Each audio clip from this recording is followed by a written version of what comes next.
Friends, I want to talk to you in a calm, serious voice, which should go some way to cover up the fact that what I'm saying is so silly. We've lived through nearly 2 years of this so-called pandemic, and I think I speak for everyone when I say that I'm really bored of it. Like, really, really bored. In fact, the last time I can remember being this bored of something, I got up and I walked out, and then was persuaded to go back on stage and finish the show. But I think I made my feelings clear. We can't keep letting this virus walk all over us. We need to stand up to it and tell it we've had enough.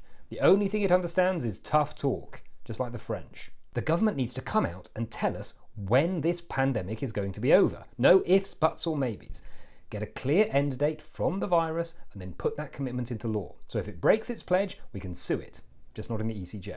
Now, I don't know about you, but it seems very convenient to me that this so-called Omicron variant has suddenly appeared just when I was running out of things to talk about. Did you know that Omicron is an anagram of no micro, which is clearly a coded reference to the police to institute a zero-tolerance policy on Windows PCs and replace them all with left-leaning liberal Macs?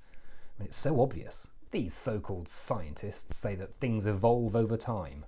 Well, they should look at my opinions. They tell us that vaccines may be less effective against this variant, then they tell us to take more vaccines. I mean, does that make sense? Well, yes, it does if you think about it for more than 2 seconds. Realize that less doesn't mean zero, and that some protection is better than no protection, and that the Delta variant is still very much dominant at the moment.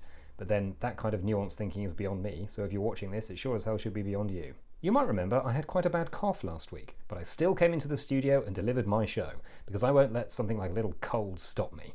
And even though my producer is now ill in bed, I'm sure he'd agree with me that I made the right decision.